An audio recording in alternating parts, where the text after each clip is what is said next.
오늘 그대 삶이 경전이다라고 하는 무각스님이 번역하고 해석한 이 금강경 야보 스님의 송을 해석하고 또 번역한 내용을 법공양을 올렸습니다.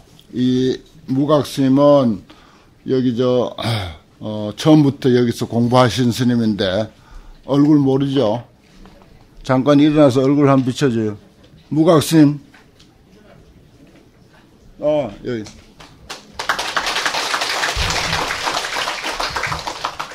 서울에서 강의도 많이 하고 또 해외 포교도 많이 하고 한 그런 그 경험도 있고 또 해거 스님의 상자로서 타너 스님 손상자죠. 그러니까 공부하는 집안이라 아주 알뜰히 공부를 해서 우리 대중 가운데 이런 책이 나왔습니다. 또 후속으로 이와 같은 책이 여러 스님들 사이에서 계속 좀 나왔으면 하는 그런 바람입니다. 좀 잘 읽어보시고 또 포교와 전법에 많은 보탬이 됐으면 싶습니다. 오늘 유인물 우선 볼까요? 만선 동기 중도송이라는 유인물을 한 장씩 돌렸는데 불교에는 많고 많은 글이 있죠.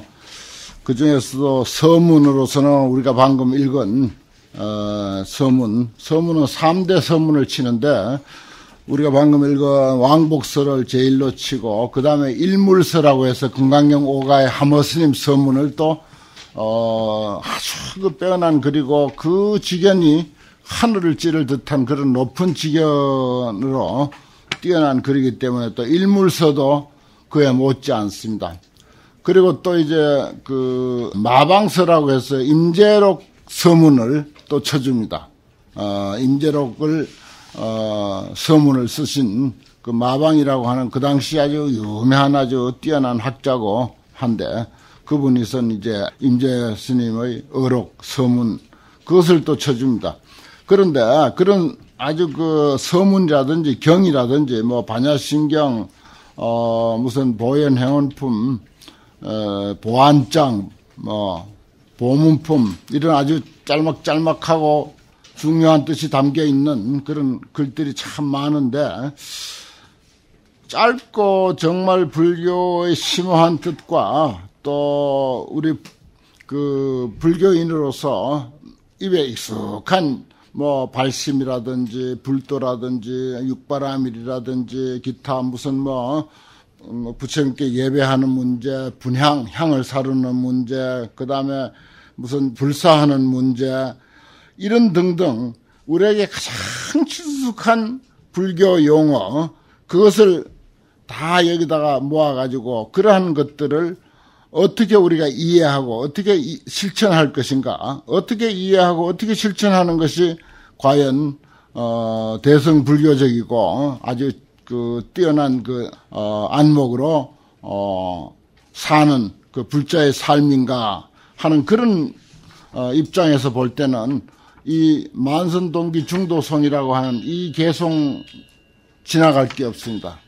아주 뛰어난 내용이에요. 이건 이제 그 밑에 보면 영명 연수선사의 글이라고 만선동기집에 이제 마지막 결송으로 나와 있는 내용입니다. 6권짜리 책인데 결론적으로 총정리해서 개송으로 이렇게 한 거예요. 이걸 내가 이제 흔히 만선동기 중도송이라 만선동기집에서 많은 설명을 하시는데 그 내용은 결국은 온갖 불교 수행, 여기 이제 발심이라든지 무슨 불도라든지 육바라밀이라든지 예배라든지 찬탄이라든지 참회라든지 이런 거 등등 이것이 전부 불교에서 말하는 선입니다. 선행입니다. 수행이고 선행인데 이것은 결국은 중도로 돌아가야 된다. 또 중도로 돌아가는다.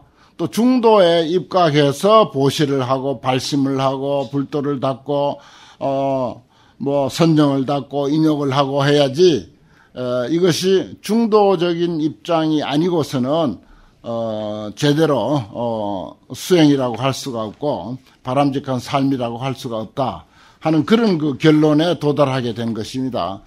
역사적으로 뭐 다 도를 다 통하시고 이론에 밝으시고 해서 그 나름대로 불교를 아는 것을 잘 정리하신 분들이 뭐 수천, 수만, 수십만, 수백만에 이르는데 이 영명연수선사는 여기 그전에 뭐 보살계를 받는 길이라는 책들 아마 가져가셔서 읽었을 줄 믿는데 거기에 봐도 그 불교적인 안목이 아주 최고로 높은 분이고 또 이분은 내가 성철 스님 그 모시고 살 때 불교를 어떻게 하면은 불교를 제대로 알 수가 있습니까? 라고 했더니 종경록을 읽어라. 종경록을 10번이고 20번이고 읽어라. 라고 그렇게 말씀하시더라고요. 그 종경록이라는 게 100권입니다. 근데 이 영명연수선사가 쓴 책이에요. 종경록 100권을. 그런데, 지금 근세는 또 불교를 이론적으로 또는 소견으로 제대로 알고 정리해서 표현한 분이 사실은 타나스님하고 성칠스님입니다. 이론적으로 표현해 놓은 분이 뭐 알기가 다 알고 다 도도 높고 공부도 많이 했습니다. 그런데 그것을 체계를 세워서 딴 사람에게 표현할 수 있다는 건 이건 쉬운 일이 아니에요. 내가 본 스님 중에서는 근세에는 타나스님과 성철스님이래요. 왜냐하면 그분들은 강의한 책이 있고 강의한 테이프도 있고 그런 것이 당신들의 공부를 딱 정리한 거라. 그런데 성철스님은 스스로 딴 사람들이 나보고 중도광이라고 한다 이런 말을 썼어요. 그런 말을 했듯이 당신이 알고 있는 불교를 중도라고 하는 이 한마디 말로 회통을 합니다. 중도로 회통을 해요. 일체 불교 이론을 전부 중도로 회통을 하는 그런 분입니다. 그래서 유명한 그 백일법문도 처음부터 끝까지 중도로 일관된 그 말씀을 하셨어요. 그 중도라고 하는 것은 말씀드리면 그런 것입니다. 모든 존재에는 원리가 있어요. 우리가 이렇게 와서 있는 것도 원리고 이런 공부하는 것도 하나의 원리가 있고 한 송이 꽃이 여기 와 있는데도 그 나름의 원리가 다 있어. 그 원리를 이름해서 중도라고 하는 거죠. 부처님이라고 하든지 뭐 부처님 제자라고 하든지 부처님 설법이라고 하든지 이 모든 것들이 전부 원리가 있는데 그 원리를 뭐라고 이름할 것이냐? 중도라고 이름한 것입니다. 우리가 금강경 우리가 지금 방금 보았습니다마는 금강경도 전부 중도 이야기입니다.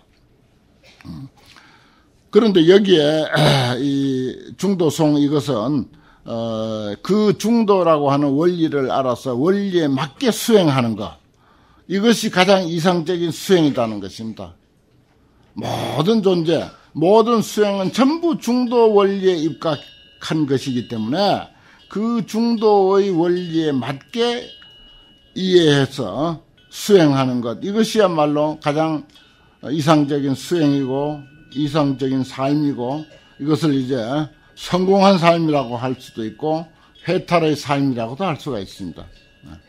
그런데 요 짧은 글 속에 우리가 익히 알고 있는 우리가 늘 일상에서 생활하고 있는 그런 내용을 정말 중도로 이렇게 해석한 글은 정말 저는 못 봤습니다. 그래서 내가 뭐 많은 글을 보았지만은 참 불교 해석을 이렇게 짧은 글 속에 이렇게 명확하게 제대로 해석한 글이 또 있을까 싶을 정도로 정말 뭐 거의 뭐 첫 손가락 꼽는 글이라고 해도 과언이 아닌 그런 중요한 거예요. 그래서 이것만 우리가 잘 이해하고 내용을 터득하고 있으면은 이걸 뭐 포교하는 데라든지 여러분들 법문하는 데라든지 또 첫째 우리가 생활하는 데 있어서 뭐 정말 어디에도 치우치지 않고 걸리지 않고 집착하지 않고 수행하고 살 수 있는 그런 그 내용이다 이렇게 저는 보고 있습니다. 그래서 이건 정말 가능하면은 불교를 아는 분들에게 빨리 참 기회만 되면은 이 글은 정말 소개해주고 싶어요. 늘 그런 마음을 가지고 있습니다. 그래서 내가 처음에 화엄경 공부할 때도 언젠가 이 글을 소개해드려야지 하는 그런 마음을 가지고 있다가 우리가 왕복서도 끝났고 그래서 이걸 이번에 그 인쇄를 했습니다.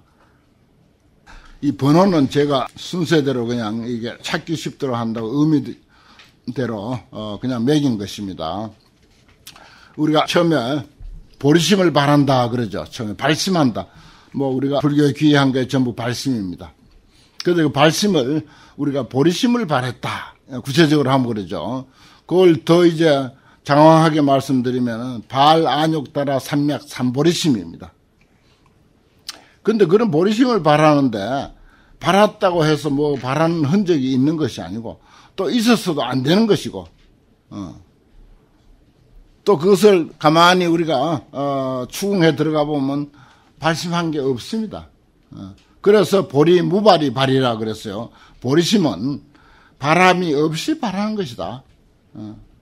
뭐 보리심 발했다고 그렇게 내세울 일이 아니라는 거예요. 그렇게 이해해야 됩니다. 무발이 발이야. 바람이 없이 발한다. 또 바꿔서 말하자면 발심하지만은 발심함이 없다. 발해도 바람이 없고 바람이 없이 발한다. 전부 이런 식입니다. 그 다음에 불도 무구이구라. 우리가 보리심을 발해서 불도를 구하죠. 불도를 구하는데도 구함이 없이 구한다. 불도 구한다고 간판 걸고 뭐 되게 하는 척하고 특히 참선하고 무슨 개 잘 지키고 하는 이들 되게 생색내고 모양 내지 않습니까? 중노릇도 그럴 것 같아요. 중노릇도 함이 없이 하는 중노릇이 그게 제대로 되는 중노릇이지 내 중노릇 함 하고 그렇게 하는 사람 결국 멀리 못 가죠. 그 결국은 말뚝신심이고 그것은 결국은 멀리 못 갑니다. 중노릇도 하는 바 없이 하고 하되 함이 없어야 되고 불도 무구이구라. 얼마나 짧은 글 속에 이거 설명하기로 하면요. 뭐 한 구절 가지고 한 시간을 설명해도 그 설명이 부족할 정도의 그런 내용을 담고 있습니다. 그 다음에 이제 불도를 우리가 구하면은 그 다음에 묘한 작용, 아름다운 작용, 묘용하는 건 아름다운 행위입니다. 아름다운 행위. 그게 뭐겠어요? 보살행위고 전법행위고 포교행위고 남을 배려하고 남을 위한 행위, 묘행입니다. 아름다운 행위예요. 아름다운 행위는 어떻게? 무행위 행위라. 행함이 없이 행한다. 뭐 어디 가서 어디 봉사 잘하고 무슨 보시 잘하고 누구 배려 잘하고 어디 잘 가르치고 다 아름다운 행위입니다. 그런데 거기에 하는 것이 있으면은 그 사람 하는 행위나 마음에 하는 것이 있으면은 그건 제대로 된 행위 아니죠. 무행위 행위라야 그게 제대로 된 행위다. 그래서 그 다음에 우리가 궁극적으로 참다운 지혜를 터득하는 것. 불지라고도 할 수가 있고 깨달음의 지혜라고도 할 수 있는데 그걸 진지라고 했습니다. 여기서는 진지. 진지도 무작위작이라. 그렇습니다. 무작위작. 지음이 없이 짓는다. 지혜가 나에게 있다. 없다. 여기에 무엇인가 상이 있고 흔적이 있고 하면은 그거는 이제 지혜가 아니죠. 무작위작. 그 이제 똑같은 그 형식으로 표현되어 있습니다. 글도 쉬워요. 그 다음에 흥비, 오기동체 그랬어요. 우리가 자비할 때 자와 비를 둘로 나눠서 이렇게 이야기를 합니다. 사무량심도 자비, 희사 이렇게 나누듯이 여기도 이제 흥비, 비심, 연민심, 어여삐 여기는 마음, 고통받는 중생을 슬프게 여기고 애석해하고 안타까워하는 마음 이런 모든 마음이 비자에 포함되어 있잖아요. 그런 마음을 일으키되 어떻게 해야 돼? 나와 동체라고 하는 사실을 깨닫는다. 그 상대를 향해서 중생을 향해서 그런 연민심을 일으키지만 나하고 한 몸이라고 하는 내 보살피듯이 내 자신 보살피듯이 상대를 보살피는 것. 이게 비심이에요. 이게 제대로 하는 거라. 그러니까 동체임을 깨닫는다 그랬습니다. 비심을 일으키되 동체임을 깨닫고, 그 다음에 행자, 자를 행하되 사랑하는 마음. 이거는 이제 어머니가 그야말로 참 오로지 그저 사랑만 베푸는 그런 그 자인데, 자를 행하되 무연까지도 깊이 들어간다. 우리는 보통 인연 있는 사람, 나하고 뭔가 관계가 있고 어떻게 어디 가서도 이제 무슨 같은 지역이냐, 뭐 학연, 지연, 무슨 불자냐, 비불자냐, 이런 거 따지죠. 그래가지고 뭔가 좀 마음을 서로 교환하고 그럽니다. 뭐 그러다가 사기도 당하고 합니다만은, 그런데 사실은 그런 조건을 마음속에 갖는 것부터가 문제야. 불교의 그 사랑이라고 하는 것은 무연입니다. 인연 없는 사람, 조건 없는 사람, 인연 없는 사람에게까지도 깊이 들어가는 거예요. 인연 있는 사람 위해주고 사랑하고 하는 거야. 그건 누구나 합니다. 모든 사람이 다 해요. 뿐만 아니라 모든 동물도 다 합니다. 지지배배 노래하는 저 새들도 다 해요. 새들도 다 해요. 자기 새끼 사랑하는 거야. 뭐 새들이 더 잘하죠. 동물이 더 잘하지. 예. 여기에 이제 사람과 또 동물과의 그 차이점이 나눠지는데, 불교는 무연 중생, 인연 없는 사람에게까지도 깊이 들어가는 것.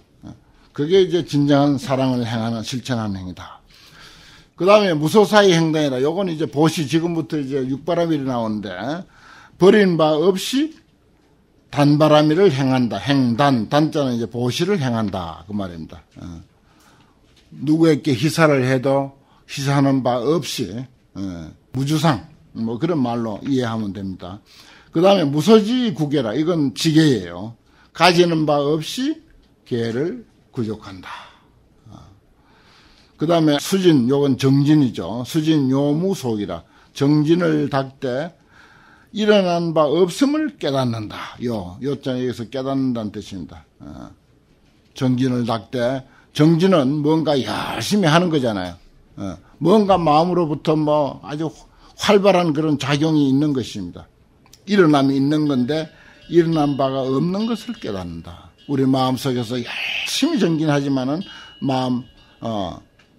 작은 물결 하나도 일어난 사실이 없다는 걸 깨닫고 열심히 정진하는 거죠. 그 대신에. 그 다음에 습인, 인욕인데, 인욕을 익히되 무소상을 통달한다. 무소상, 상하는 바 없음을 통달한다. 이게 우리가 참고 참자 하는 동안에 우리가 상합니다. 그걸 우리는 스트레스라고 그래요. 참아야지. 그런 사이에 우리는 많이 상처를 받습니다. 그건 상처죠. 그런데 우리 불교적인 제대로 된 인욕은 참자 해서 아성바등 그냥 그런 그 노력을 기울이는, 그렇게 해서 참는 게 아니에요.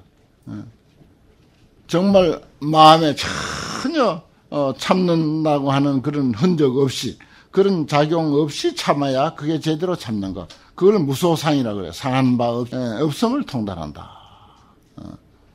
그런 내일이라고 생각해버리면은, 나라고 생각해버리면, 상대와 내가 둘이 아니다라고 생각해버리면은 스트레스 받을 까닭이 없죠.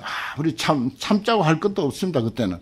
참자고 할 것도 없을 때, 그때 제대로 된 인욕이다 하는 것입니다.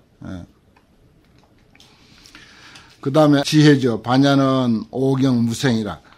반야는 경계가 본래 생함이 없음을 깨닫는다. 그 지혜는, 깨달음의 지혜는 본래 말하자면은 생멸이 없는 도리를 아는 것. 본래로 생멸이 없는 도리를 아는 것이 이제 지혜라고 할 수 있는데, 이게 그 말이죠. 오경무생, 경계가 무생임을 깨닫는다. 그 다음에 선정인데, 지심무주라, 마음이 머무는 바 없음을 안다. 선정은 우리가 알고 있기를 어디에 머무는 것을 선정이라고 하죠. 아닙니다. 마음이 어디 머무러집니까? 응무소주 이생기심인데, 어디에도 머물지 않도록 되어 있는 게 마음이에요. 절대로 머물지 않고 마음이 나고 있어요. 절대로 머물지 않고, 응무소주, 머물지 않고 이생기심이야. 그 마음은 흘러가고 있는 거예요. 우리 마음 됨됨이가 본래 그래 돼 있어요. 여기도 보십시오. 선정은 마음이 무주임을 아는 것이다. 근데 아무리 붙들어 매지나요, 그게. 끊임없이 흘러가는데, 관세음보살을 부르든지, 화두를 들든지, 끊임없이 흘러가고, 도망가고 있는 게 우리의 마음의 본색입니다, 마음의 본색. 그런 사실을 알면은 그만, 아등바등 마음을 어디에다 한 곳에, 붙들어 매자고 하는 것이 그냥 다 놓아버리는 거죠. 자유로워집니다. 해탈입니다. 그때부터는. 마음은 이렇게 자유로운 것이구나. 마음은 자유로운 것이구나 하는 게 그게 선정이야.